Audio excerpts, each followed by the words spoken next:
ಹೇ hi, ನಾನು ಲಾಸ್ಯ. ನನ್ನ ಕತೆ ಹೇಳೋದು ಅಂದರೆ ತುಂಬ ಇಷ್ಟ. ವೆಲ್ಕಮ್ ಟು ರಹಸ್ಯ ವಿತ್ ಲಾಸ್ಯ. ಇವತ್ತು ನಿಮ್ಮೆಲ್ಲರಿಗೂ ಒಂದು ನಿಜವಾದ ಕತೆ ಹೇಳೋ ಟೈಮ್. ನನ್ನದೇ ಒಂದು ಕತೆ ಹೇಳೋ ಟೈಮ್. ನಾನು ಓದ್ತಾ ಇದ್ದಿದ್ದು ICSE ಸಿಲೆಬಸ್. ಸೊ ನಮಗೆ ಸ್ಯಾಟರ್ಡೆ ಸಂಡೇ ರಜಾ ಇರೋದು. ನಂಗೆ ಚಿಕ್ಕ ವಯಸ್ಸಿಂದಾನು ಈ ದೆವ್ವ ಭೂತ ಈ ಹಾರರ್ ಕಂಟೆಂಟ್ ಅಂದ್ರೆ ನನಗೆ ಸಿಕ್ಕಾಪಟ್ಟೆ ಇಂಟ್ರೆಸ್ಟ್.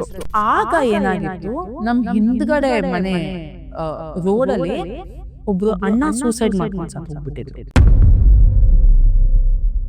ಮನೆಯಲ್ಲಿ ಇದ್ದಂತ ದೇವ್ರ ಫೋಟೋ ಆಚೆ ಕಡೆ ಒಂದು 4-5 ಫೋಟೋಗಳಿತ್ತು, ಎಲ್ಲ ಉಲ್ಟಾ ತಿರ್ಗಿಸ್ಬಿಟ್ಟೆ. ನಮ್ಮ ಮೇಲೆ ಯಾವ ದೇವ್ರ ದೃಷ್ಟಿನೂ ಬೀಳ್ದವ ಮಾಡ್ಬಿಟ್ಟೆ. ಸೌಮ್ಯ ಫುಲ್ಲು ಮೀಟರ್ ಆಫ್. ಅಯ್ಯೋ ಬೇಡ, ನಾನು ಇದಕ್ಕೆಲ್ಲ ಬರಲ್ಲ, ನನಗೆ ಭಯ. ಇದ್ ನಡೀತದ ಎಷ್ಟೊತ್ತಿಗೆ 11-11:30 ಮಾಡ್ತಾ ಇರೋದು ನಾವ್ ಈ ಕೆಲ್ಸನ. ಫುಲ್ ಮನೆ ಒಳ್ಳೆ ಸಾಯಂಕಾಲ ಒಂದು 7 ಗಂಟೆ ಆಗೋ ತರ ಆಗ್ಬಿಟ್ಟಿದೆ. ಕರ್ಟನ್ ಎಲ್ಲ ಕ್ಲೋಸ್ ಮಾಡಿ ಅಷ್ಟು ಕತ್ಲೆ ಮಾಡ್ಬಿಟ್ಟಿದ್ದೀನಿ. ಸಡನ್ ಆಗಿ ಕರ್ಟನ್ ಗಳೆಲ್ಲ ಹಾರಾಡಕ್ ಸ್ಟಾರ್ಟ್ ಆಗುತ್ತೆ. ನಂಗೆ ಇವಾಗ್ಲೂ ಫುಲ್ಲು ಗೂಸ್ ಬಂಪ್ಸ್ ಬರ್ತಾ ಇದೆ ಹೇಳ್ಬೇಕು ಅಂತ. ಯಾಕಂದ್ರೆ ಇದು ನಾವು ಅನುಭವಿಸಿರೋದು.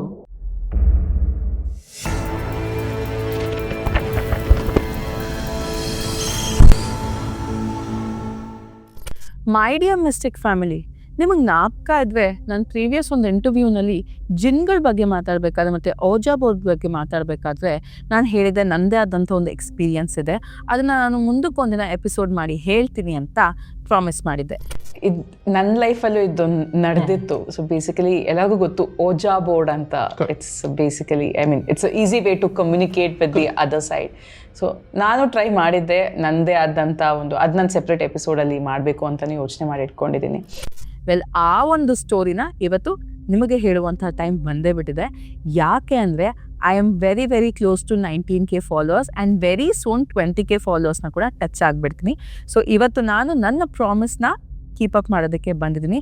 And thank you so much for all the support. ನನಗೆ ನಿಜವಾಗ್ಲೂ ಇಷ್ಟು ಸಪೋರ್ಟ್ ಸಿಗುತ್ತೆ ಅಂತ ನಾನು ಖಂಡಿತವಾಗ್ಲೂ ಅಂದ್ಕೊಂಡಿರಲಿಲ್ಲ. ನನಗೆ ಯಾವುದೇ ರೀತಿ ಬ್ಯಾಕ್ಗ್ರೌಂಡ್ ಇಲ್ಲ, ಜಸ್ಟ್ ವಿತ್ ಆರ್ಗ್ಯಾನಿಕ್ ಕಂಟೆಂಟ್ ನಿಮ್ಮ ಮುಂದೆ ಬಂದೆ. ನಿಮ್ಮದೇ ಆದಂಥ ಒಂದು ಪ್ರೀತಿ ಸಿಕ್ತು, ಒಂದು ಸಪೋರ್ಟ್ ಸಿಕ್ತು. ಇದೇ ರೀತಿ ಇಂಥದ್ದೇ ಒಳ್ಳೆ ಮತ್ತು ಆರ್ಗ್ಯಾನಿಕ್ ಕಂಟೆಂಟ್ ಇಟ್ಕೊಂಡು ನಿಮ್ಮ ಹತ್ರ ಬರ್ತೀನಿ. ಇದೇ ರೀತಿ ನಿಮಗೆ ಒಳ್ಳೊಳ್ಳೆ ಹಾರರ್ ಸ್ಟೋರೀಸ್ನ ಕೂಡ ಹೇಳ್ತಾ ಇರ್ತೀನಿ. So thank you so much. So ಇವತ್ತಿನ ಎಪಿಸೋಡ್ ನನ್ನದೇ ಆದಂಥ ಸ್ವಂತ experience, the Ouija board experience. So ಈ ಒಂದು ಕಥೆ ನಡೆದಿದ್ದು ನಾನು 7th ಸ್ಟ್ಯಾಂಡರ್ಡ್ನಲ್ಲಿ ಇರಬೇಕಾದ್ರೆ.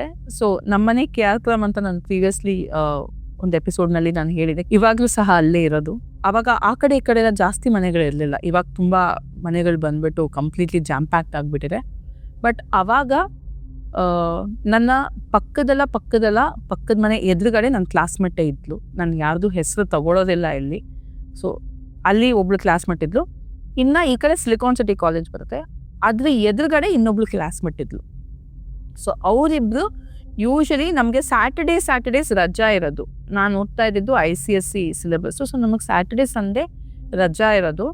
ಆ್ಯಂಡ್ ಸ್ಯಾಟರ್ಡೇಸ್ ಯೂಶಲಿ ಅಂದರೆ ನಮ್ಮ ಅಪ್ಪ ಅಮ್ಮ ಇಬ್ಬರು ಆಫೀಸಿಗೆ ಹೋಗ್ತಾ ಇರ್ತಿದ್ರಿಂದ ನಾನು ಐದರ್ ಈ ಕಡೆ ಲೆಫ್ಟ್ ಸೈಡಲ್ಲಿ ಇದ್ದಿದ್ದ ಹುಡುಗಿ ಹೆಸರು ಸೌಮ್ಯ ಅಂತ ಇಟ್ಕೊಳ್ಳೋಣ, ಸಿಲಿಕಾನ್ ಸಿಟಿ ಕಾಲೇಜ್ ಮುಂದೆ ಇದ್ದಿದ್ದು ಕಾವ್ಯ ಅಂತ ಇಟ್ಕೊತೀನಿ ನಾನು, ಸೌಮ್ಯ ಕಾವ್ಯ. ಸೊ ಇಲ್ಲ ಸೌಮ್ಯ ಮನೇಲಿ ಇರ್ತಾ ಇದ್ದೆ, ಇಲ್ಲಾಂದರೆ ಕಾವ್ಯ ಮನೇಲಿ ಇರ್ತಾ ಇದ್ದೆ. ಸೊ ಸೌಮ್ಯ ಮನೆಯಲ್ಲಿ ಅವ್ರ ತಾಯಿ ಟ್ಯೂಷನ್ಸ್ ತಗೊಳ್ಳೋರು. ಸೊ ಅವ್ರ ಜೊತೆ ಕುತ್ಕೊಂಡು ನಾನು ಓದೋದು ನನಗೆ ಅಭ್ಯಾಸ. ಸೊ ಆ ಸ್ಯಾಟರ್ಡೇ ಏನಾಯಿತು, ಸೌಮ್ಯ ಮನೆಯಲ್ಲೂ ಯಾರೂ ಇರಲಿಲ್ಲ, ಕಾವ್ಯ ಮನೆಯಲ್ಲೂ ಯಾರೂ ಇರಲಿಲ್ಲ. ನಾವೇನು ಯೋಚನೆ ಮಾಡಿದ್ವಿ, ನಮ್ಮ ಅಪ್ಪ ಅಮ್ಮಂಗೆ ಹೇಳ್ದೆ, ಯಾವಾಗಲೂ ನಾನು ಅವ್ರ ಮನೆಗೆ ಹೋಗ್ತೀನಿ, ಇವತ್ತು ಅವ್ರನ್ನ ನಮ್ಮ ಮನೆಗೆ ಕರಿತೀನಿ ನಾನು, ನಾವೆಲ್ಲ ಮನೆಯಲ್ಲೇ TV ನೋಡಿಕೊಂಡು ಮೂವಿ ನೋಡ್ಕೊಂಡು ಇಲ್ಲ ಆಟ ಆಡ್ಕೊಂಡು ಕಾಲ ಕಳಿತೀವಿ ಅಂತ ಹೇಳಿದ್ದೆ. ಸರಿ ಆಯಿತು ಬಿಡು, ಹೆಂಗಿದು ಹಾಫ್ ಡೇ ಅವತ್ತು ನಮ್ಮ ತಾಯಿಗೆ. ನಮ್ಮಮ್ಮ ರೈಲ್ವೆ ಡಿಪಾರ್ಟ್ಮೆಂಟಲ್ಲಿ ಇದ್ದಿದ್ದು. ಸೊ ನಮ್ಮ ತಾಯಿಗೆ ಹಾಫ್ ಡೇ ಇತ್ತು. ಮಧ್ಯಾಹ್ನ 1:15 ಬಿಟ್ಟರೆ 2 ಗಂಟೆಗೆಲ್ಲ ಮನೆಗೆ ಬಂದುಬಿಡೋರು. ಸೊ ಸರಿ ಆಯಿತು ಬಿಡು, ಮನೇಲೇ ಇಟ್ಕೊಂಡು ಆಟ ಆಡ್ಕೊಳ್ಳಿ ಅಂದ್ಬಿಟ್ಟು ಕೀನ ಮನೇಲೇ ಇಟ್ಬಿಟ್ಟು ನಮ್ಮ ಅಪ್ಪ ಅಮ್ಮ ಹೊರಟ್ರು ಆಫೀಸ್ಗೆ. ಇವ್ರು ಹೋಗಿದ್ದು ಒಂದು 10-15 ನಿಮಿಷಕ್ಕೆ ಸೌಮ್ಯ ಬಂದ್ಲು, ಅದಾದ 5 ನಿಮಿಷಕ್ಕೆ ಕಾವ್ಯನೂ ಬಂದ್ಬಿಟ್ಲು. ಸೊ ಇಡೀ ಮನೆ ತುಂಬ ನಾವೇ. ನಮ್ಮನೆ ಡ್ಯೂಪ್ಲೆಕ್ಸ್ ಮನೆ, ಕೆಳಗಡೆ 1 ರೂಮು, ಹಾಲು, ಕಿಚನ್ನು, ಬಾತ್ರೂಮು, ಮೇಲ್ಗಡೆ 2 ರೂಮು, ಒಂದು ಲಿವಿಂಗ್ ಏರಿಯಾ, ಬಾಲ್ಕನಿ. ಸೊ ಒಳಗಡೆಯಿಂದಾನೇ ಮೆಟ್ಲಿತ್ತು ನಮ್ಮನೆ ಮೇಲ್ಗಡೆ ಹೋಗೋಕ್ಕೆ. ನಾವೇನು ಯೋಚನೆ ಮಾಡಿದ್ವಿ, ಫಸ್ಟ್ ಟೀಚರ್ ಆಟ ಆಡಿದ್ವಿ. ಅಂದರೆ ನಾವು 3 ಜನ ಕ್ಲಾಸ್ ಟೀಚರ್ಸು, ನಮಗೆಲ್ಲ ಸ್ಟೂಡೆಂಟ್ಸ್ ಬರ್ತಾರೆ, ಅವ್ರಿಗೆಲ್ಲ ಸುಮ್ಮನೆ ಕರೆಕ್ಷನ್ಸ್ ಮಾಡೋದು, ಈ ಥರ ನಮ್ದು ಅವಾಗ ಆಟಗಳು. ಅವಾಗ ಕಾವ್ಯ ಇಟ್ಕೊಂಡು ಇವೆಲ್ಲ ಬೋರಿಂಗ್ ಆಗಿದೆ, ಏನಾದರೂ ಇಂಟ್ರೆಸ್ಟಿಂಗ್ ಆಗಿ ಮಾಡೋಣ ಅಂತ ಹೇಳಿದ್ರು. ಇಂಟ್ರೆಸ್ಟಿಂಗ್ ಅಂದರೆ ಯಾವ ರೀತಿ ಮಾಡೋಣ? ನಾನು ಆಲ್ರೆಡಿ ನಿಮ್ಗೆ ಹೇಳಿದ್ದೆ, ನಾನು ಚಿಕ್ಕ ವಯಸ್ಸಿಂದನೂ ಈ ದೆವ್ವ ಭೂತ ಈ ಹಾರರ್ ಕಂಟೆಂಟು ಅಂದರೆ ನನಗೆ ಸಿಕ್ಕಾಪಟ್ಟೆ ಇಂಟ್ರೆಸ್ಟು. ಕಾವ್ಯ ಇಟ್ಕೊಂಡು ಏನಾದರೂ ಇಂಟ್ರೆಸ್ಟಿಂಗ್ ಆಗಿ ಥ್ರಿಲ್ಲಿಂಗ್ ಆಗಿ ಏನಾದರೂ ಮಾಡೋಣ ಅಂತ ಹೇಳಿ. ಆಗ ತಾನೇ ಓಜಾ ಬೋರ್ಡ್ದು ಕನಕಾಂಬರಿ ಅಂತ ಒಂದು ಕನ್ನಡದಲ್ಲಿ ಫಿಲಮ್ ಬಂದಿತ್ತು. ಅದರಲ್ಲೂ ಸ್ಟಾರ್ಟಿಂಗ್ ಒಂದು ಸೀನಲ್ಲಿ ಓಜಾ ಬೋರ್ಡ್ನ ಇದು ಮಾಡಿಬಿಟ್ಟು ಕನಕಾಂಬರಿ ಮೂವಿನಲ್ಲಿ ನಿರ್ಮಲಾ ಅಂತ ಒಬ್ಬನ ಕರ್ಸಿರ್ತಾರೆ ಆತ್ಮನ. ಅದು ತಲೆನಲ್ಲೇ ಇತ್ತಲ್ಲ, ನಾನು ಇಟ್ಕೊಂಡು ಓಜಾ ಬೋರ್ಡಲ್ಲಿ ದೆವ್ವನ ಕರ್ಸೋಣ ಅಂತ ಹೇಳಿದೆ. ಸೌಮ್ಯಂಗೆ ಫುಲ್ಲು ಮೀಟ್ರ್ ಆಫು. ಅಯ್ಯೋ ಬೇಡ, ನಾನು ಇದಕ್ಕೆಲ್ಲ ಬರಲ್ಲ, ನನಗೆ ಭಯ, ನಾನು ಹೊರಟೋಗ್ತೀನಿ ಹಂಗೆ. ಇವಳು ಕಾವ್ಯ ಇಟ್ಕೊಂಡು ರೇಗಿಸ್ಬಿಟ್ಲು. ಏನು ನೀನು ಇಷ್ಟೊಂದು ಹೆದರ್ಕೊಬೇಕಾ? ಅವೆಲ್ಲ ಸುಳ್ಳು, ಸುಮ್ಮನೆ ಟ್ರೈ ಮಾಡೋದು ಮಾಡೋಣ, ಯಾರಿಗೂ ಗೊತ್ತು, ಸ್ವಲ್ಪ ಎಂಟರ್ಟೈನಿಂಗ್ ಆಗಿರುತ್ತೆ, ಚೆನ್ನಾಗಿರುತ್ತೆ, ಲಾಸ್ಯ ಬಾ ನಾವು ಮಾಡೋಣ ಅಂತ ಎಲ್ಲ ಮಾತಾಡ್ಕೊಂಡ್ವಿ. ನಾವೇನು ಮಾಡಿದ್ವಿ, ನಮ್ಮನೆ ಆ ಸೈಡೆ ಸ್ಟೇಷನರಿ ಶಾಪ್ ಇತ್ತು, ಹೋಗ್ಬಿಟ್ಟು ವೈಟ್ ಕಲರ್ KG ಕಾರ್ಡ್ಬೋರ್ಡ್, ನಾವು ಪ್ರಾಜೆಕ್ಟ್ಸ್ ಎಲ್ಲ ಮಾಡ್ತೀವಲ್ಲ KG ಕಾರ್ಡ್ಬೋರ್ಡು, ನಮ್ಮ ಮನೆಯಲ್ಲೇ ಸ್ಕೆಚ್ ಪೆನ್ ಎಲ್ಲ ಇತ್ತು, ಕ್ಯಾಂಡಲ್ಲು, ಆಮೇಲೆ ಕಾಯಿನ್ನು, ರೂಲರು, ಆಮೇಲೆ ಸ್ಟೆನ್ಸಿಲ್ಸ್ ತೊಗೊಂಡ್ವಿ. ನೀಟಾಗೆಲ್ಲ ಕರೆಕ್ಟಾಗಿ ಮಾಡ್ತಾಯಿದ್ದೀವಿ, ಕರೆಕ್ಟಾಗಿ ಮಾಡಬೇಕು ಅಂತ. ಸೊ ಇಷ್ಟೆಲ್ಲ ತೊಗೊಂಡು ಮೇಲ್ಗಡೆ KG ಕಾರ್ಡ್ಬೋರ್ಡ್ ದೊಡ್ಡದಿದೆಯಲ್ಲ, ಸೆಮಿ ಸರ್ಕಲ್ ಶೇಪಲ್ಲಿ A to Z ABCD ಅಂತ ಈ ಕಡೆ Z ತನಕ ಸೆಮಿ ಸರ್ಕಲಲ್ಲಿ ಬರೆದ್ವಿ. ಅದ್ರ ಕೆಳಗಡೆ 1 2 3 4 5 6 7 8 9 0 ನಂಬರು, ಅದ್ರ ಕೆಳಗಡೆ ಎಸ್ಸು, ಈ ಕಡೆ ನೋ, ಅವೆರಡರ ಮಧ್ಯ ಒಂದು ಸರ್ಕಲ್ ಬರೆದ್ಬಿಟ್ಟು ಅದರಲ್ಲಿ ₹1 ಕಾಯಿನ್ ಇಟ್ಬಿಟ್ಟು ಅದ್ರ ಎದುರುಗಡೆ ಕ್ಯಾಂಡಲು. ಆಮೇಲೆ ನಮಗೆ ಅದು ಎನ್ವೈರ್ನ್ಮೆಂಟ್ ಎಲ್ಲ ಫುಲ್ಲು ಚೆನ್ನಾಗಿ ಕಾಣಿಸ್ಬೇಕಲ್ಲ, ಐ ಮೀನ್ ಅದು ಒಂದು ಆ್ಯಪ್ಟ್ ಆಗಿರಬೇಕು ಒಂದು ಓಜಾ ಬೋರ್ಡು ಸ್ಪಿರಿಟ್ನ ಕರ್ಸೋದಕ್ಕೆ. ಸರಿ ಆಯಿತು ಅಂದ್ಬಿಟ್ಟು ನಾವೇನು ಮಾಡಿದ್ವಿ, ನಮ್ಮ ಮನೆ ಪೂಜಾ ರೂಮ್ ಕೆಳಗಡೆ ಇತ್ತು, ನೀಟಾಗಿ ಪೂಜಾ ರೂಮ್ನ ಕ್ಲೋಸ್ ಮಾಡಿ ಚಿಲ್ಕ ಹಾಕಿ ಕರ್ಟನ್ ಎಳೆದ್ಬಿಟ್ಟೆ. ಮನೆಯಲ್ಲಿ ಇದ್ದಂಥ ದೇವ್ರ ಫೋಟೋ ಆಚೆ ಕಡೆ ಒಂದು 4-5 ಫೋಟೋಗಳೇನಿತ್ತು ಎಲ್ಲ ಉಲ್ಟಾ ತಿರುಗಿಸ್ಬಿಟ್ಟೆ. ನಾನು ಫುಲ್ ಉಲ್ಟಾ ತಿರುಗಿಸ್ಬಿಟ್ಟು ನಮ್ಮ ಮೇಲೆ ಯಾವ ದೇವ್ರ ದೃಷ್ಟಿನೂ ಬೀಳ್ದಿರೋ ಥರ ಮಾಡಿಬಿಟ್ಟೆ. ನಾವೆಲ್ಲ ರೆಡಿ ಆದ್ವಿ ಓಜಾ ಬೋರ್ಡ್ನಲ್ಲಿ ಸ್ಪಿರಿಟ್ನ ಕರೆಯೋದಕ್ಕೆ. ಅದಾದ್ಮೇಲೆ ನಮಗೆ ಬಂದಂತಹ ಡೌಟು, ಸರಿ ಯಾರನ್ನು ಕರೆಯೋಣ, ಯಾರನ್ನು ಕರೆದು ಬರಂಗಿದೆ, ಯಾರ್ಯಾರನ್ನೋ ಕರೆದು ಬಿಡ್ಬೋದಲ್ವಾ, ಯಾರನ್ನು ಕರೆಯೋಣ ಅಂತ ಪ್ಲ್ಯಾನ್ ಮಾಡ್ತಾ ಇದ್ವಿ. ಆಗ ಇವಳು ಇಟ್ಕೊಂಡು ನಮ್ಮ ಅಜ್ಜಿನ ಕರಿ ಹಂಗೆ ಹಿಂಗೆ ಅಂತಂದರೆ, ಅಜ್ಜಿಗೆಲ್ಲ ಮುಕ್ತಿ ಸಿಕ್ಬಿಟ್ಟಿರುತ್ತೆ, ಯಾರು ಈ ಅರ್ಧಂಬರ್ಧ ಆಯುಷಲ್ಲಿ ತೀರ್ಕೊಂಡ್ಬಿಟ್ಟಿರ್ತಾರೆ ಅವ್ರನ್ನ ಕರೆಯೋಣ ನಾವು ಅಂತೆಲ್ಲ ಮಾತಾಡ್ಕೊಂಡು. ಆಗ ಏನಾಗಿತ್ತು, ನಮ್ಮ ಹಿಂದ್ಗಡೆ ಮನೆ ರೋಡಲ್ಲಿ ಒಬ್ರು ಅಣ್ಣ ಸೂಸೈಡ್ ಮಾಡ್ಕೊಂಡು ಸತ್ತೋಗ್ಬಿಟ್ಟಿದ್ರು, ನೇಣು ಹಾಕ್ಕೊಂಡು ಸತ್ತೋಗ್ಬಿಟ್ಟಿದ್ರು ಆ ಕಡೆ ರೋಡಲ್ಲಿ. ಸರಿ ಅವಣ್ಣನ ಕರೆಯೋಣ ಅಂತ ಯೋಚನೆ ಮಾಡಿದ್ವಿ. ಅವಣ್ಣನ ಹೆಸರು ಕಿಶೋರು ಏನೋ ಇತ್ತು. ಸರಿ ಆಯಿತು, ಅವಣ್ಣನ್ನೇ ಕರೆಯೋಣ ಅಂತ ಎಲ್ಲ ಯೋಚನೆ ಮಾಡಿಕೊಂಡು ಸ್ಟಾರ್ಟ್ ಮಾಡಿದ್ವಿ. ಏನಂತ, ಸ್ಪಿರಿಟ್ ಕಮ್ ಸ್ಪಿರಿಟ್ ಗೋ, ಸ್ಪಿರಿಟ್ ಕಮ್ ಸ್ಪಿರಿಟ್ ಗೋ, ಸ್ಪಿರಿಟ್ ಕಮ್ ಸ್ಪಿರಿಟ್ ಗೋ ಅಂತ ಸ್ಟಾರ್ಟ್ ಮಾಡಿದ್ವಿ. ಒಂದು 3-4 ಮಿನಿಟ್ಸು ಸ್ಪಿರಿಟ್ ಕಮ್ ಸ್ಪಿರಿಟ್ ಗೋ. ನಮ್ಮ ಗಂಟ್ಲು ಒಣಗ್ತಾ ಇದೆ ಅಷ್ಟೇ, ಯಾರು ಬರ್ತಾ ಇಲ್ವಲ್ಲ, ಏನು ಬರ್ತಾ ಇಲ್ವಲ್ಲ ಅಂದ್ಕೊಂಡು ಯೋಚನೆ ಮಾಡ್ತಾ ಇದ್ವಿ. ಆವಾಗ ಕಾವ್ಯ ಇಟ್ಕೊಂಡು ನಾವು ಹೆಸರಿಡಕ್ಕೆ ಕರಿಬೇಕು ಅಲ್ವಾ, ಆವಾಗಲೇ ಅಲ್ವಾ ಬರೋದು ಅವರು. ಮೇನ್ ಡೋರ್ ಕ್ಲೋಸ್ ಆಗಿರಲಿಲ್ಲ, ನಾವು ಮೇನ್ ಡೋರ್ ಕೂಡ ಕ್ಲೋಸ್ ಮಾಡಿಬಿಟ್ಟೆ. ಆಮೇಲೆ ಕಿಟಕಿಗಳೆಲ್ಲ ಏನಿತ್ತು ಕರ್ಟನ್ ಎಲ್ಲ ಹಾಕಿ ಫುಲ್ಲು ಮನೇನೆ ಡಾರ್ಕ್ ಮಾಡಾಕ್ಬಿಟ್ಟೆ ನಾನು. ಅಂದರೆ ಇದು ನಡೀತಿರೋದು ಎಷ್ಟೊತ್ತಿಗೆ 11-11:30 ಮಾಡ್ತಾ ಇರೋದು ನಾವು ಈ ಕೆಲಸನ. ಫುಲ್ ಮನೆ ಒಳ್ಳೆ ಸಾಯಂಕಾಲ ಒಂದು 7 ಗಂಟೆ ಆಗೋ ಥರ ಆಗ್ಬಿಟ್ಟಿದೆ, ಕರ್ಟನ್ ಎಲ್ಲ ಕ್ಲೋಸ್ ಮಾಡಿ ಅಷ್ಟು ಕತ್ಲೆ ಮಾಡಿಬಿಟ್ಟಿದ್ದೀನಿ. ಕ್ಯಾಂಡಲ್ ಅನ್ಸೆಲ್ಲ ಇದ್ದೀವಿ. ಸ್ಟಾರ್ಟ್ ಮಾಡಿದ್ವಿ, ಕಿಶೋರಣ್ಣ ಸ್ಪಿರಿಟ್ ಕಮ್, ಕಿಶೋರಣ್ಣ ಸ್ಪಿರಿಟ್ ಕಮ್, ಕಿಶೋರಣ್ಣ ಸ್ಪಿರಿಟ್ ಕಮ್ ಅಂತ. ಒಂದು 30-40 ಸೆಕೆಂಡ್ಸ್ ಚಾಂಟ್ ಮಾಡಿರ್ಬೋದು ನಾವಿದನ್ನ. ನಂಗೆ ಇವಾಗ್ಲೂ ಫುಲ್ಲು ಗೂಸ್ ಬಂಪ್ಸ್ ಬರ್ತಾ ಇದೆ ಹೇಳಬೇಕು ಅಂತ. ಯಾಕಂದರೆ ಇದು ನಾವು ಅನುಭವಿಸಿರೋದು. ಮನೆ ಎಲ್ಲ ಕ್ಲೋಸ್ ಆಗಿದೆ, ಬಾಲ್ಕನಿ ಡೋರ್ ಕ್ಲೋಸ್ ಆಗಿದೆ, ಮೇನ್ ಡೋರ್ ಕ್ಲೋಸ್ ಆಗಿದೆ, ಕಿಟಕಿಗಳೆಲ್ಲ ಹಾಕ್ಬಿಟ್ಟು ನಾನು ಕರ್ಟನ್ಗಳನ್ನ ಎಳ್ದಿದ್ದೀನಿ. ಸಡನ್ನಾಗಿ ಕರ್ಟನ್ಗಳೆಲ್ಲ ಹಾರಾಡಕ್ಕೆ ಸ್ಟಾರ್ಟ್ ಆಗುತ್ತೆ.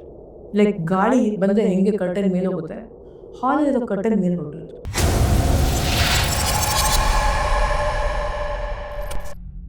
ನಮಗೆ ಒಂದು ನಮ್ಗೆ ಏನಾಗ್ತದೆ ಅಂತ ಐಡಿಯಾ ಇಲ್ಲ, ಗೊತ್ತಾಗ್ತಾ ಇಲ್ಲ ನಮಗೆ. ಎಲ್ಲ ಇದೆಲ್ಲ ಹಿಂಗಿನ್ ನಡೀತಾ ಇದೆ ಇವೆಲ್ಲ. ಕರ್ಟನ್ ಮೇಲೆ ಹೊರಟೋಯ್ತು. ಸರಿ, ನಾವು ಮುಖ ನೋಡ್ಕೊಂಡ್ವಿ, ಕೈ ಹಿಡ್ಕೊಂಡಿದ್ವಿ ಒಬ್ರದೊಬ್ರದ್ದು. ಕೈ ಬಿಡ್ಬೇಕಾ ಬೇಡವಾ ಗೊತ್ತಾಗ್ತಾ ಇಲ್ಲ ನಮಗೆ. ಇನ್ನೂ ಗಟ್ಟಿಯಾಗಿ ಹಿಡ್ಕೊಂಡ್ವಿ. ನಮ್ಮನೇದು ಆಟೋಮೆಟಿಕ್ ಲಾಕ್, ನಮ್ಮನೆ ಮೇನ್ ಡೋರ್ ಆಟೋಮೆಟಿಕ್ ಲಾಕ್. ಅಂದರೆ ಹಿಂಗೆ ದಬ್ಬಿದ್ರೆ ಮುಗೀತು, ಆಚೆ ಕಡೆ ಇರೋದು ಒಳಗಡೆ ಬರೋಕ್ಕಾಗಲ್ಲ. ಕೀನೇ ಬೇಕು ಓಪನ್ ಮಾಡೋದಕ್ಕೆ. ಒಳಗಡೆ ಇರೋದು ಚಿಲ್ಕನ ಓಪನ್ ಮಾಡಿ ಡೋರ್ ಓಪನ್ ಮಾಡಬೇಕು. ಆ ಥರ ಆಟೋಮೆಟಿಕ್ ಲಾಕ್, ಚಿಲ್ಕ ಹಾಕೋ ಲಾಕ್ ಅಲ್ಲ. ಆ ಥರ ಲಾಕ್ ಮಾಡಿದ್ದೀನಿ ನಾನು. ಆ ಡೋರು ಧಪ್ ಅಂತ ಓಪನ್ ಆಗೋಯ್ತು ಆಚೆ ಕಡೆಯಿಂದ. ಲೈಕ್ ಲಿಟ್ರಲಿ ಡೋರ್ ಸ್ಮ್ಯಾಶ್ ಮಾಡ್ಕೊಂಡು ಆಚೆ ಬಂದಿತ್ತು. ನಮಗೆ ಸಿಕ್ಕಾಬಡೆ ಗಾಬರಿ, ಭಯ. ಅಯ್ಯೋ ಏನಪ್ಪ, ಏನು ಮಾಡಿಬಿಟ್ವಿ ನಾವು ಅನ್ನೋದು ನಮ್ಮ ತಲೆಗೆ ಬಂದ್ಬಿಡ್ತು. ಅದಾದಮೇಲೆ ನೆಕ್ಸ್ಟ್ 20 ಸೆಕೆಂಡ್ಸ್ ಕಿರ್ಚ್ತಾ ಇದ್ದೀವಿ ನಾವು. ಕಿರ್ಚ್ಕೊಂಡು ಅಲ್ಲಿಂದ ಓಡು. ಅದಾಗಿ ನೆಕ್ಸ್ಟು 1 to 2 minutes ನಾವು ಕಂಪ್ಲೀಟ್ ಬ್ಲ್ಯಾಕ್ಔಟ್. ನಮ್ಗೇನಾಯಿತು ಏನು ಬಿಡ್ತು ಇವತ್ತಿಗೂ ನಮಗೆ ಗೊತ್ತಿಲ್ಲ. ನೆಕ್ಸ್ಟ್ 1 to 2 minutes ಏನಾಯಿತು ಅಂತ. ನಾನು ಕಣ್ಣು ಬಿಟ್ಟು ನೋಡಿದಾಗ ನಾನು KR ಪುರಂ ಎಕ್ಸ್ಟೆನ್ಷನ್ ಬಸ್ ಸ್ಟಾಪಲ್ಲಿದ್ದೆ.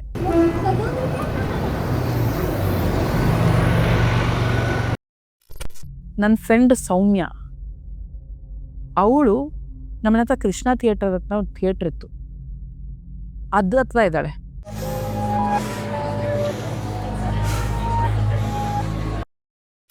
ಇನ್ನು ಕಾವ್ಯ ಈ ಸೈಡ್ ಹೋದ್ರೆ ದೀಪ ಹಾಸ್ಪಿಟ್ಲ್ ಇದೆ ನಮ್ಮ ಮನೆ ಹತ್ರ, ದೀಪ ಹಾಸ್ಪಿಟ್ಲ್ ಹತ್ರ ಇದ್ದಾಳೆ. 3 ಜನನು 3 ದಿಕ್ಕಿಗೆ ಹೊರಟೋಗ್ಬಿಟ್ಟಿದ್ದೀವಿ. ದಿಕ್ಕಪ್ಪಾಲಾಗಿ ಓಡಿದ್ದೀವಿ. 3 ಜನಕ್ಕೂ ನಾವಲ್ಲಿ ಹೆಂಗೆ ಓದ್ವಿ ಅನ್ನೋದೇ ಗೊತ್ತಿಲ್ಲ. ನನಗಂತೂ ಜ್ಞಾಪಕ ಇಲ್ಲ. KR Puram extension bus stop ಹತ್ರ ನಾನು ಹೋಗಿ ಹೆಂಗೆ ನಿಂತ್ಕೊಂಡೆ ಅನ್ನೋ ನನಗೆ ಇವತ್ತಿಗೂ ಗೊತ್ತಿಲ್ಲ. ನನಗೆ ಜ್ಞಾಪಕನೇ ಇಲ್ಲ ನಾನು ಹೆಂಗೆ ಓಡಿದೆ ಅಂತ. ಸುತ್ತಮುತ್ತ ನೋಡ್ತೀನಿ, ಇವರಿಬ್ಬರು ಯಾರೂ ಇಲ್ಲ. ಮೆತ್ತಗೆ ನಡ್ಕೊಂಬಂದೆ. ನಾನು ನಡ್ಕೊಂಬರೋಷ್ಟರಲ್ಲಿ ಇವರಿಬ್ರು ಈ ಕಡೆ ಎದುರುಗಡೆ ರೋಡಿಂದ ಕಾವ್ಯ ದೀಪ ಹಾಸ್ಪಿಟ್ಲಿಂದ ಬಂದಿದ್ದಾಳೆ, ಸೌಮ್ಯ ಕೃಷ್ಣ ಥಿಯೇಟ್ರಿಂದ ಈ ಕಡೆ ಬಂದಿದ್ದಾಳೆ. 3 ಜನಕ್ಕೂ ನಾವು ಮಾತು ಬರ್ತಾ ಇಲ್ಲ, ಅಳ್ತಾ ಇದ್ದೀವಿ 3 ಜನ. ಯೋ ಏನಾಯ್ತಪ್ಪ ಅಂದ್ಕೊಂಡು. ನಮಗೆ ಹೇಳ್ಕೊಳಕ್ಕೆ ಗೊತ್ತಾಗ್ತಾ ಇಲ್ಲ. ಗೇಟ್ ಮುಂದೆನೇ ನಿಂತ್ಕೊಂಡಿದ್ದೀವಿ. ನಮ್ಮನ್ನು ಹೆಂಗೆ ಓಡಿದ್ವಿ, ಯಾರು ಕರ್ಕೊಂಡು ಹೋದ್ರು ಏನು ನಮ್ಗೊಂದು ಗೊತ್ತಾಗ್ತಿಲ್ಲ. ಅವರಿಬ್ರು ಹೇಳಿದ್ದು ನನಗೆ ಗೊತ್ತಿಲ್ಲ. ನಾನು ಸಡನ್ನಾಗಿ ಕಂಡ್ಬಿಟ್ಟು ನೋಡಿದ್ರೆ ನಾನು ದೀಪ ಹಾಸ್ಪಿಟ್ಲ್ ಹತ್ರ ಇದ್ದೆ, ಇವಳು ನೋಡಿದ್ರೆ ನಾನು ಕೃಷ್ಣ ಥಿಯೇಟರ್ ಹತ್ರ ಇದ್ದೆ, ನಾನು ನೋಡಿದ್ರೆ ಎಕ್ಸ್ಟೆನ್ಷನ್ ಹತ್ರ ಇದ್ದೆ. ಗೊತ್ತಾಗ್ತಾ ಇಲ್ಲ ನಮ್ಗೇನಾಯಿತು ಅಂತ. ಅದಾದಮೇಲೆ ಒಂದು ಸ್ವಲ್ಪ ತಲೆ ಕೂತಿದ್ವಿ. ಇವರಿಬ್ರು ಮನೇನು, ಯಾರ ಮನೆ ಒಳಗಡೆ ಹೋಗೋಕ್ಕೂ ಭಯ ನಮಗೆ. ನಮ್ಮ ಮನೆ ಒಳಗಡೆ ಅಂತೂ ನನ್ನ ಕಾಲಿಡೋಕ್ಕೆ ಭಯ ನನಗೆ. ಸರಿ, ಅಷ್ಟರಲ್ಲೇ ಒಂದು ಸ್ವಲ್ಪ ಹೊತ್ತು ಒಂದು 20-25 ನಿಮಿಷದಲ್ಲಿ ಸೌಮ್ಯ ಅವ್ರ ಅಪ್ಪ ಅಮ್ಮ ಬಂದರು. ಸರಿ ಹೋದ್ವಿ ನಾವು ಅವಳ ಮನೆಗೆ ಹೋದ್ವಿ. ನೀರು ಗೀರೆಲ್ಲ ಕುಡಿದು ಅವರಮ್ಮ ಮ್ಯಾಗಿ ಮಾಡಿಕೊಟ್ರು, ತಿಂದ್ವಿ. ಕಾವ್ಯ ಅವರಮ್ಮ ಬಂದು ಅವ್ರು ನಮ್ಮನೆ ಹತ್ರ ಬಂದ್ಬಿಟ್ಟು ಡೋರ್ ಬೆಲ್ ರಿಂಗ್ ಮಾಡ್ತಾ ಇದ್ದಾರೆ. ಆಮೇಲೆ ಕಾಂಪೌಂಡಿಂದ ಕಾಣಿಸ್ತು ಅವರಮ್ಮ ಬಂದಿದ್ದು. ಕಾವ್ಯ ಹೊರಟೋದ್ಲು. ಈ ಕಡೆ ಸೌಮ್ಯ ಅವರು ಎಲ್ಲೋ ಆಚೆ ಹೋಗಬೇಕಾಗಿತ್ತು. ಸರಿ, ನಾನೇನು ಮಾಡಿದೆ, ನನ್ನ ಮನೆಗೆ ಹೋಗ್ತೀನಿ ಬಿಡಿ ಅಂದ್ಕೊಂಡು ನಾನು ಬಂದುಬಿಟ್ಟೆ. ಸೌಮ್ಯವ್ರ ಅಪ್ಪ ಅಮ್ಮನ ಜೊತೆ ಮತ್ತೆ ಆಚೆ ಹೊರಟೋಗ್ಬಿಟ್ಲು ಅವಳು. ಎಲ್ಲ ಟ್ರಾಮಾನಲ್ಲಿದ್ದೀವಿ ಲಿಟ್ರಲಿ. ನಾನು ಮನೆ ಹತ್ರ ಬಂದವಳು, ಮನೆ ಒಳಗಡೆ ಹೋಗಿ ಭಯ ನನಗೆ. ಇವಾಗ ಟೈಮ್ ಸುಮಾರು 1 ಗಂಟೆ ಆಗಿದೆ. ನಮ್ಮಮ್ಮ ಬರೋಕ್ಕಿಂತ ಇನ್ನೂ 1 hour ಆಗುತ್ತೆ. ನಂಗೆ ಮನೆ ಒಳಗಡೆ ಹೋಗಿ ನನಗೆ ಬಿಲ್ಕುಲ್ ಧೈರ್ಯ ಇಲ್ಲ. ನನಗೆ ಗೇಟ್ ಓಪನ್ ಮಾಡೋಕ್ಕೂ ನನ್ನ ಹತ್ರ ಧೈರ್ಯ ಇಲ್ಲ. ಸರಿ ಆಯಿತು ಅಂದ್ಬಿಟ್ಟು ಗೇಟ್ ಹತ್ರನೇ ಇದ್ದೆ. ನಾನು ಆಲ್ರೆಡಿ ಹೇಳಿದ್ದೆ ನಮ್ಮ ಮನೇಲಿ 2 ನಾಯಿ ಇತ್ತು ಅಂತ. ಸೊ ಚಿಂಕಿ ಬ್ಲ್ಯಾಕಿ ಅಂತ. ಅವಾಗಿನ್ನ ಬ್ಲ್ಯಾಕಿನ ತಂದಿರಲಿಲ್ಲ ನಾವು. ಸೊ ಚಿಂಕಿ ಒಬ್ಳೆ ಇದ್ಲು. ಅವಳು ಮಾಡಿ ಮೇಲೆ ನಾನು ಯಾವಾಗ ಡೋರ್ಗಳು ಲಾಕ್ ಮಾಡಿದ್ದೆ ಅವಳನ್ನ ಬಾಲ್ಕನಿನಲ್ಲಿ ಹಾಕ್ಬಿಟ್ಟಿದ್ದೆ. ಅವಳು ಮೇಲ್ಗಡೆಯಿಂದ ಬಗ್ಗಿ ನೋಡ್ತಾ ಇದ್ದಾಳೆ. ನಾನು ಮೇಲ್ಗಡೆಯಿಂದನೇ ಮಾತಾಡಿಸ್ಕೊಂಡು ಏನೋ ಯೋಚನೆ ಮಾಡಿಕೊಂಡು ಅಲ್ಲೇ ಕಾಂಪೌಂಡ್ ಹತ್ರನೇ ಗೇಟ್ ಮುಂದೆ ಕೂತ್ಬಿಟ್ಟಿದ್ದೀನಿ ಯೋಚನೆ ಮಾಡಿಕೊಂಡು. ಆಮೇಲೆ ನಮ್ಮಮ್ಮ ಬಂದು, ಏನಕ್ಕೆ ರೋಡಲ್ಲಿ ಕೂತಿದ್ಯಾ ನೀನು, ಒಳಗಡೆ ಇರೋಕ್ಕಾಗಲ್ಲ, ಚೆನ್ನಾಗಿ ಉಗಿದು ಒಳಗಡೆ ಹೋದ್ರೆ ಡೋರ್ ಓಪನ್ ಆಗಿದೆ, ಏನು ಆಟ ಆಡ್ತಾ ಇದೀಯ ನೀನು, ಒಂದಿನ ಮನೇಲಿ ಬಿಟ್ಟು ಹೋದ್ರೆ ಇಂಥ ಕತೆಗಳು ಮಾಡಿ ಕೂತಿದ್ಯಾ ನೀನು ಅಂತ ಒಳಗಡೆ ಹೋಗಿ ಬೈಕೊಂಡೆ. ಒಳಗಡೆ ಹೋಯ್ತು. ಒಳಗಡೆ ಹೋಗಿ ನೋಡಿದ್ರೆ ಮನೆ ಛಿದ್ರ, ಅಂದರೆ ಒಂಥರ ಕಂಪ್ಲೀಟ್ಲಿ ಡಿಸ್ಟರ್ಬ್ಡ್ ಸೀನ್ ಅದು. ಯಾಕಂದರೆ ಕ್ಯಾಂಡಲ್ ಹಿಂಗೆ ಬಿದ್ದಿದೆ, ವ್ಯಾಕ್ಸ್ ಎಲ್ಲ ಚೆಲ್ಲಿದೆ, ಈ ಕಡೆ KG ಕಾರ್ಡ್ಬೋರ್ಡ್ ಆ ಕಡೆ ಇದೆ, ₹1 ಕಾಯಿನ್ ಈ ಕಡೆ ಬಿದ್ದಿದೆ, ಮನೆ ಎಲ್ಲ ಫುಲ್ಲು ಕ್ಲೋಸ್ ಆಗಿ ಒಳ್ಳೆ ಭೂತ್ ಬಂಗ್ಲೆ ಥರ ಸೀನ್ ಅದು. ನಮ್ಮಮ್ಮಂಗೆ ಸಿಕ್ಕಾಪಟ್ಟೆ ನಾಲ್ಕು ಬಿಟ್ಟರು ನನಗೆ, ಏನು ಆಟ ಆಡ್ತಾ ಇದೆಯಾ ನೀನು, ಮನೇಲಿ ಬಿಟ್ಟು ಹೋದ್ರೆ ಇಂಥ ಕೆಲ್ಸಗಳ ಮಾಡ್ಕೊಂಡು ಕೂತಿರೋದು ನೀವುಗಳು, ಇನ್ನೊಂದ್ಸಲಿ ಬಿಟ್ಟು ಹೋಗ್ತೀನಿ ನಾನು ಮನೆಯಲ್ಲಿ ಒಬ್ಬಳನ್ನೇ ಚೆನ್ನಾಗಿ ಉಗಿದು ಉಪ್ಪಿನಕಾಯಿ ಹಾಕೋದು. ಬಟ್ ಅದಾದಮೇಲೆ ನಮ್ಮೆಲ್ಲರ ಲೈಫಲ್ಲೂ ಕೆಲವೊಂದು ಸಂಗತಿಗಳು ನಡೀತು. ನಮ್ಮ ಮನೇಲಂತೂ ಇವತ್ತಿಗೂ ನಾವು ಅದೇ ಮನೇಲಿರೋದು. ಬಟ್ ಇವಾಗ ನಮಗೆ ಅದು ನಮಗೇನೋ ಅನ್ಸಲ್ಲ, ಅದು ಬಿಕಾಸ್ ಅದು ನಮ್ಮ ಮನೆ ಅದು. ಬಟ್ ಒಂಥರ it's kind of different feeling. ಅದಾದ್ಮೇಲೆ ಪೂಜೆ ಎಲ್ಲ ಮಾಡಿಸಿದ್ಮೇಲೆ ಸರಿ ಹೋಯ್ತು. ಬಟ್ ಅವತ್ತು ಮನೆ ಒಳಗಡೆ ಹೋದಾಗ ತುಂಬ ಹೆವಿ ಅನ್ನಿಸ್ತು ನನಗೆ. ಆ ಮನೆ ತುಂಬ ಹೆವಿ ಅನ್ನಿಸ್ತು ನನಗೆ. ಆ್ಯಂಡ್ ನನ್ನ ಫ್ರೆಂಡ್ ಏನಿದ್ದಾಳೆ ಸೌಮ್ಯ, ಅವ್ರ ತಂದೆಗೆ ಇಮ್ಮಿಡಿಯೇಟಾಗಿ ಪಾಪ ಹಾರ್ಟ್ ಅಟ್ಯಾಕ್ ಆಗಿ ಅಂಡರ್ವೆಂಟ್ ಓಪನ್ ಹಾರ್ಟ್ ಸರ್ಜರಿ ಆಯಿತು. ಇನ್ನು ಇನ್ನೊಬ್ಳು ಫ್ರೆಂಡ್ ಕಾವ್ಯ ಅಂತ ಏನಿದ್ದಾರೆ, ಅವ್ರ ತಂದೆ ತಾಯಿ ಇಬ್ಬರು ತೀರ್ಕೊಂಡ್ಬಿಟ್ರು. ಒಂದು ಫ್ಲಡ್ಡಲ್ಲಿ ಅವ್ರು ಇದ್ದಿದ್ದು ಹೋಟ್ಲೆ ಕೊಲ್ಯಾಪ್ಸ್ ಆಗಿ she lost both Har parents. ಅದಾದಮೇಲೆ ನಮ್ಮ ತಂದೆ ಕೂಡ ತೀರ್ಕೊಂಡ್ರು. ಅದು ಬೇರೆ ಬೇರೆ, ಇದೆಲ್ಲ ಬೇರೆ ಬೇರೆ ಇಸ್ವಿಗಳಲ್ಲಾಗಿದ್ದು.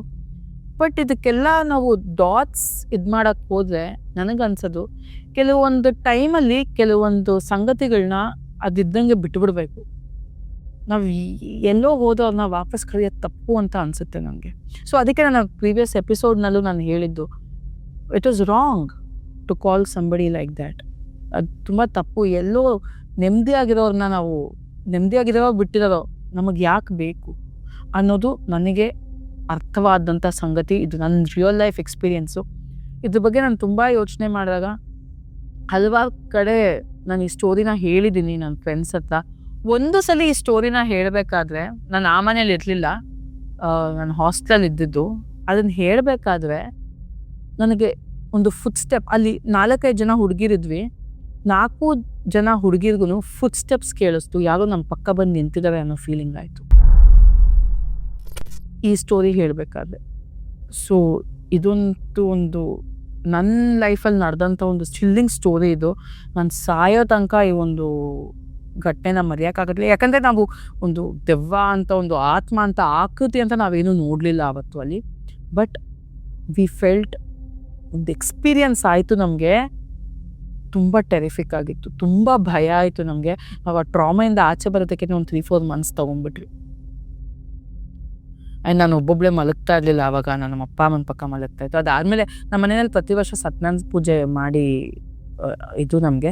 ಅದಾದಮೇಲೆ ಕಾಲಕ್ರಮೇಣ ಇವಾಗ ನಮ್ಮ ಮನೇಲಿ ಆಗ್ತದೆಲ್ಲ ಪ್ರಾಬ್ಲಮ್ ಏನೂ ಇಲ್ಲ. ಬಟ್ ಆ ಒಂದು 2-3 ಮಂತ್ಸ್ ನಮ್ಗೆ ತುಂಬ ಹೆವಿ ಫೀಲ್ ಆಗೋದು, ತುಂಬ ಒಂಥರ ಡಿಪ್ರೆಷನ್, ಆ ವಯಸ್ಸಿಗೆ ಒಂಥರ ಡಿಪ್ರೆಷನ್ ಅನ್ನೋ ಥರ ಆಗ್ಬಿಟ್ಟಿತ್ತು ನನಗೆ. Well my dear mistake family, ಇದಾಗಿತ್ತು ಇವತ್ತಿನ ಸ್ಟೋರಿ, ನನ್ನ ಸ್ವಂತ ಎಕ್ಸ್ಪೀರಿಯನ್ಸ್. ವೆಲ್ ನಾನೇನು ಹೇಳೋದು ಅಂದರೆ, ಈ ಓಜಾ ಬೋರ್ಡ್ ಆಗಿರ್ಬೋದು, ಇಲ್ಲ ಒಂದು ಸ್ಪಿರಿಟ್ ಕಾಲಿಂಗ್ ಒಂದು ಆ್ಯಕ್ಟಿವಿಟಿ ಆಗಿರ್ಬೋದು, ಯಾವುದನ್ನ ಎಲ್ಲಿ ಮಾಡಬೇಕು ಅದನ್ನ ಅಲ್ಲೇ ಮಾಡಬೇಕು. ಸುಮ್ಮನೆ ಎಲ್ಲಂದ್ರಲ್ಲಿ, ನಮ್ಮ ಮನೆಗಳಲ್ಲಿ ಗೊತ್ತಿಲ್ಲದೆ ಇರೋ ಜಾಗದಲ್ಲಿ ದಯವಿಟ್ಟು ಅದಕ್ಕೆಲ್ಲ ಕೈ ಹಾಕೋಕ್ಕೆ ಹೋಗಬೇಡಿ. ನಮ್ಮ ಲೈಫಲ್ಲಿ 1000 ಘಟನೆಗಳು ನಡೀಬೋದು, ಬಟ್ ಯಾವುದನ್ನ ಏನು ಇನ್ಫ್ಲೂಯೆನ್ಸ್ ಮಾಡುತ್ತೆ ಅನ್ನೋದು ನಮ್ಮ ಕೈಯಲ್ಲಿ ಯಾರಿಗೂ ಹೇಳೋಕ್ಕಾಗೋದಿಲ್ಲ. ಅಂಥ ಒಂದು ಟೈಮಲ್ಲಿ ನಾವೇನಕ್ಕೆ ಅದಕ್ಕೆ ಸ್ಫೂರ್ತಿ ಕೊಡಬೇಕು, ಏನಕ್ಕೆ ಒಂದು ಆಪರ್ಚುನಿಟಿ ಕೊಡಬೇಕು ನಮ್ಮ ಲೈಫಲ್ಲಿ ಒಂದು ಕೆಟ್ಟದಾಗೋದಕ್ಕೆ ಅನ್ನೋದು ನಾನು ಕಲ್ತಂತಹ ಒಂದು ಪಾಠ. ವೆಲ್ ಈ ಸ್ಟೋರಿ ನಿಮ್ಗೆ ಇಷ್ಟ ಆಗಿದ್ರೆ do like, share and subscribe and stay with me on ರಹಸ್ಯ ವಿತ್ ಲಾಸ್ಯ, ವೆರ್ ಮಿಸ್ಟ್ರೀಸ್ ಅವೇಟ್ಸ್.